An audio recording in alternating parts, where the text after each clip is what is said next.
up, my wizards? It's Dev from SBMTG on the YouTube.com. Down there, we think magic's fun, and today I've got a budget deck for you. Actually, it's the lowest budget of any deck that I've done so far this season. Do you want to play a really synergistic and fun deck that can just win out of nowhere in crazy ways for only 20 bucks on TCG Player? Well, let me show you Mono Blue Energy. I've been talking about this deck for a while. If you follow the channel, you know I've brought this deck up way more than just one time. It's because I'm like sort of in love with it. Like, this is one of my favorite budget decks that I've made in a really long time. The basic idea is to play a bunch of small creatures at the beginning of the game that give you energy, you know, things like Thriving Turtle and Aether Theorist and stuff like that. And then in the late game we'll play Aether Squall Ancient, return everything to our opponent's hand, so it's like a pseudo board wipe, that's great, and return all of our small creatures to our hand, which you can then recast and get a bunch of energy, enough to pretty much every turn return everything to their hand and our hand with Aether Squall Ancient if that's what we want to do. But we've got other ways to spend our energy in this deck, and a lot of ways to make energy. Literally 32 cards, over half the deck, makes energy for us. So let me take you through this. I'll start with these small creatures that make energy here. We're going to play 4 copies of Thriving Turtle, 4 copies of Minister of Inquiries, and 4 copies of Aether Theorist. Now, Thriving Turtle actually blocks a surprising amount of things in the format. It blocks Inventor's Apprentice, Sylvan Advocate, Grim Flayer, tokens, a bunch of other stuff in the early game. 3 toughness is no joke, and like only 1 mana for 2 energy is good. Sometimes you will attack with this, like once or twice, get it to, you know, 4 or 5 toughness, and then it can block way more stuff. Like, it does have trouble against like Voltaic Brawler, Lafnu Hellion, and stuff like that, but other than those creatures in the early game, it's really solid. Oh, and Toolcraft Exemplar, it has trouble blocking it too. But once you get it to 4 toughness, it doesn't really care about Exemplar either. So Thriving Turtle is surprisingly good, honestly, and I have gotten it to 4 power before, so that's also not bad. But it's not the best creature ever. It just serves as just 1 mana, 2 energy a lot of the time. Same thing with Minister of Inquiries. It's a little worse than the Turtle, but it does have a power, so it's got that going for it. It's also kind of good against control decks, because when it's against control, I've gotten into these like big, long, drawn-out games, and sometimes the ability to mill them is very nice. So Minister, not incredible, and serves very limited purposes, but again, just 1 mana for 2 energy that we can bounce back to our hand is what we're interested in here. Now, Aether Theorist is really good. It blocks just as well as Thriving Turtle does in the early game, but 2 mana, 3 energy is a huge hike in energy.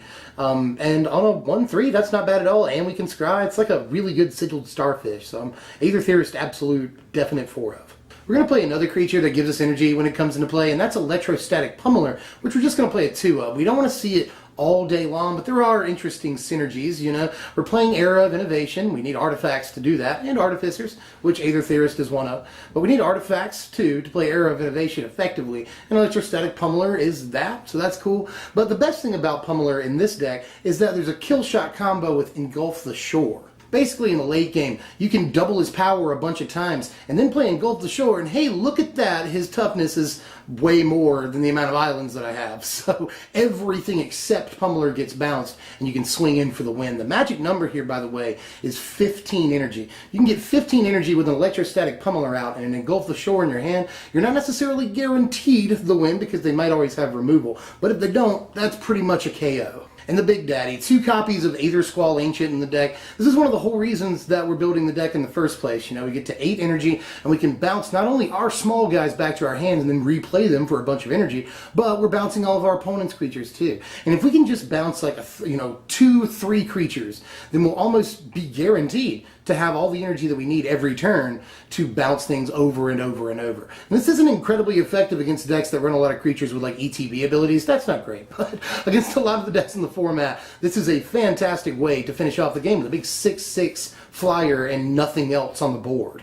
And once we get enough creatures on the board, he's our main way of cycling energy and getting more energy than we're putting in. Sort of a perpetual motion machine, you know. As long as we have the mana, we can replay creatures over and over and get like 10 energy. Well, it only takes 8 energy to activate. So if we can just keep doing this, and eventually we'll have a huge stockpile of energy built up. And it's actually pretty safe to do it, because we're returning their creatures to their hand too, and we're not going to get attacked that often. And if they do play one guy with haste or something on their next turn, not that big of a deal. We can totally block with our 6/6 flyer. So Aether Squall Ancient, usually your main win condition. Now we're going to play some artifacts in this deck, mostly so that we have that synergy with Aire of Innovation, but there's other reasons to play artifacts and good artifacts to play for this deck. Let me show them to you. We're going to play 2 copies of Glassblower's Puzzle Knot, 3 copies of Hedron Archive, and 3 copies of Dynavolt Tower, which is awesome, but I'll get to that in a second. 2 copies of Glassblower's Puzzle Knot. It's a fair turn 2 play. We need to fill out our curve on turn 2. The total of Scry 4 is also good. You know, we're looking to dig for some important cards in the deck. We do a lot of scrying between this and Aether Theorist. But we need artifacts for Aire of Innovation, and this, you know, again, fills out the curve. I just don't see any reason not to do it, because scrying is important, getting the energy from it is important, good early game play, like Glassblower's Puzzle Knot in this slot. Hedron Archive not only draws cards for us, but is an artifact for Aire, and can help us get to Aether Squall Ancient much quicker. It's actually not a very important looking card, but it's a key card because it fills out a few different synergies, and most importantly is ramp towards the Ancient. That can be, don't underestimate that. On turn 5 you can play Ancient, and that's really good. And Dynavolt Tower is actually another win condition. You know, it kills creatures, it shoots planeswalkers. It's our only defense against planeswalkers, like, nearly at all, so it's very important for that reason alone. But it can kill them, especially when you have more than one copy out and you're doing like 6 damage a turn. Dynavolt Tower is really fantastic. And, like, if you play turn 1 Thriving Turtle, turn 2 Aether Theorist, and then turn 3 Dynavolt Tower, you can go ahead and tap it and zap something. That's actually a very important play. So Dynavolt Tower has been surprisingly good, and there's actually a 4th copy in the board because it is just that good. It wasn't even in the deck when I started building it, but Tower just as even another win condition and something that provides a fair amount of defense for us, and we need to fill out our curve on turn 3. We're not playing a whole lot of 3-drops here. So Dynavolt Tower slots in for all the right reasons. Let me take you through the spells in the deck. A total of 11. We're playing 8 instants and 3 enchantments. The 8 instants are important because we've got Dynavolt Tower and we want to cast a bunch of instants and sorceries. So let's go ahead and look at all of these real quick. We're playing 3 copies of Aire of Innovation, 4 copies of Engulf the Shore, and 4 copies of Glimmer of Genius. Aire of Innovation can either refill our hand in the mid-game, or it can just like stockpile energy for us when we play artifacts, which can be pretty important too. So I gotta play some amount of Aire. That's so much card draw. And, you know, just playing artifacts, 2 energy a pop is not bad at all if we pay the 1 for it. So Aire of Innovation's flexible. It does a couple of awesome things. So let's play that. Engulf the Shore, key card in the deck. Not only you know, Aether Squall Ancient, but this is another way of putting our creatures back into our hand, and is a great board wipe on turn 4 some of the time, you know. Really good defensive card against hardcore aggro. We're going to want this, and it's good that we can return our own creatures to our hand, start playing them again, getting the energy. So Engulf the Shore is awesome for all the practical reasons, and there's the stupid combo with Electrostatic Pummeler. So let's play all 4 of those. And then Glimmer of Genius overperforms, so it gets a whole 4F copy, or a playset. Not only because we're playing Dynavolt Tower, but just because it's a solid card. You know, we get to look at the top 2. Do we like those or not? Let's draw 2. You know, we can look at up to 4 cards basically. End up getting card advantage off of it and energy. So just everything about Glimmer is freaking incredible. There's 25 lands in the deck, and yeah, it's just a 1-color deck, but I still want to play the Aether Hubs. It's a free energy, basically. You can't beat that. 1 free energy? Why would we not do that? Here's a reason. Because the Aether Hubs effectively double the budget. The deck is about $20 on TCG Player right now, but if you add if you drop the Aether Hubs, that takes off like $9. You can build this deck for $11. Not bad. The Aether Hubs have really experienced a price hike. They were like $1, and now they're $2.25 all of a sudden. So the card is really, really important already after the first week in the standard meta. The card is that good. And again, you know, you don't have to play it if you want. If you want, you could always save yourself the $9, put in more islands. That'll be more synergistic with Engulf the Shore, so you got that going for you. But I just love having a card that gives us a free energy for nothing. Here's our sideboard, and you can actually do a lot with your sideboard in mono blue, but I've gone pretty basic here, to be honest with you. And everything is good, though. You know, Ceremonious Rejection counters artifacts, counters vehicles, counters Eldrazi. All of those things have some amount of presence in the format, at least in the first couple of weeks here. Negate counters Planeswalkers, which is very important. We don't have much help against them. It can also protect our guys, which is important, especially if we're trying to kill shot with Electrostatic Pummeler. You know, if you've got 6 mana, then you can play your Engulf the Shore and then back up your Electrostatic Pummeler with a negate. That can sometimes be really important after game 1. Aether Meltdown is just more defense against, aggro decks, which we do fairly poorly against, especially if we can't find an Engulf the Shore early. So even though it'll fall off after we bounce everything, Aether Meltdown is still 2 energy and a way to stop a creature for a few turns in the early game. So not bad, and could be in the main, but is relegated to the board because I just think we use our slots better. With what we're doing in the main here. Dynavolt Tower, we're going to fill out the playset there. We got 1 copy of Perpetual Timepiece. I told you earlier that some games against grindier decks can get really, really long, and you don't want a deck, so Perpetual Timepiece can be important for drawing a bunch of cards in this deck. A lot of our stuff will help draw cards for us. So this will keep us from decking, and note that it gets specific cards back. You can put whatever cards you want, shuffle them back into your deck. And sometimes in the very late game, if we get there, that can be really, really important. Shuffle exactly what you need back into your libraries. Perpetual Timepiece is actually somewhat impressive in some games. And then Summary Dismissal obviously counters anything, but specifically counters cast triggers from Big Eldrazi and stuff, which is important, especially against Emrakul. Not only do we counter the Emrakul, but we counter their ability to take over our next turn, which is good, because they could just like indiscriminately spend our energy and kill it, hit us with Dynavolt Tower or kill one of our creatures, who knows.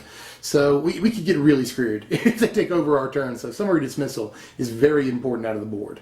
Like I've been doing lately, let's run over some cuts before I go to the power rankings, but there's really not too much to report. There's some basic stuff. I was playing Disappearing Act at first as a 2-of, because I thought maybe it'd be cool to return stuff to our hand and then play it for more energy later, and then just, counter stuff. It just didn't, it was kind of awkward, didn't feel right. Confiscation Coup, I also trifled with, but wasn't very good because, again, when we bounce everything, they get a creature back. That's not great.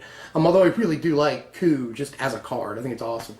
Crush of Tentacles, I think we could try. I tried a 1-of and just wasn't super impressed. I feel like we already have Ancient. We already have Engulf the Shore. But Crush of Tentacles could be a way to return our artifacts to our hand. But other than Puzzle Knot, we really don't want to do that necessarily. So just didn't really find a slot for it. Although it could definitely, obviously go in. Crush looks good. Especially with all of our 1-minute creatures. Possibly.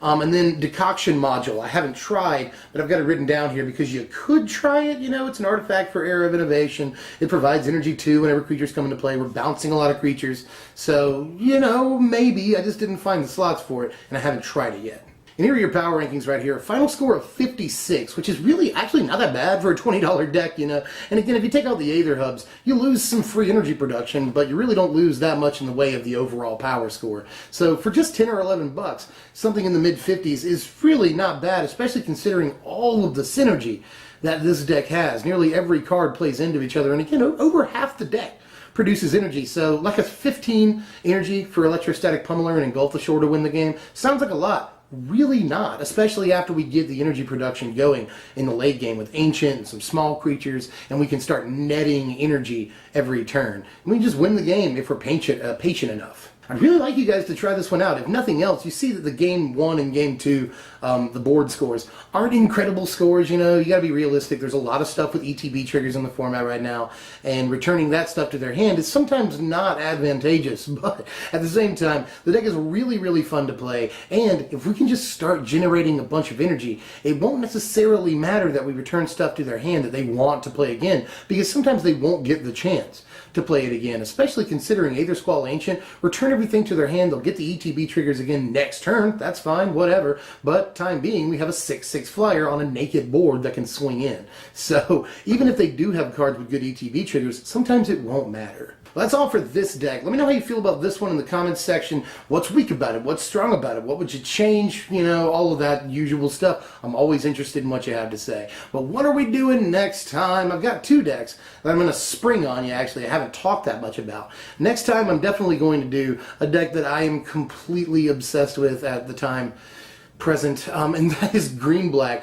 artifacts. And that's sort of a mid-budget deck, It's not incredibly expensive, but it's not 20 or 30 bucks. That deck will cost you about $100 on TCG Player, but I have really, really enjoyed playing it. It's like playing Aristocrats in Standard without Nantuko Husk by Igby. So I really want to give you that deck. And after that, coming soon will be a blue-white blink deck that I'm going to do a double deck tech out of. The first deck is going to be so budget that it's actually peasant. It uses only commons and uncommons, and it will only cost you about 10 bucks, and is a solid build. And in that same video, I'm going to give you a competitive blue-white Eldrazi Displacer deck too. So look out for those deck techs in the future. Subscribe so you can get all that content, and then like this If you liked this, which I hope you did, I've really had a lot of fun playing and making this deck. It's one of my favorite budget decks in a really long time, and I hope you like it. I'm Deb from SBMTG. Thanks for watching, my wizards.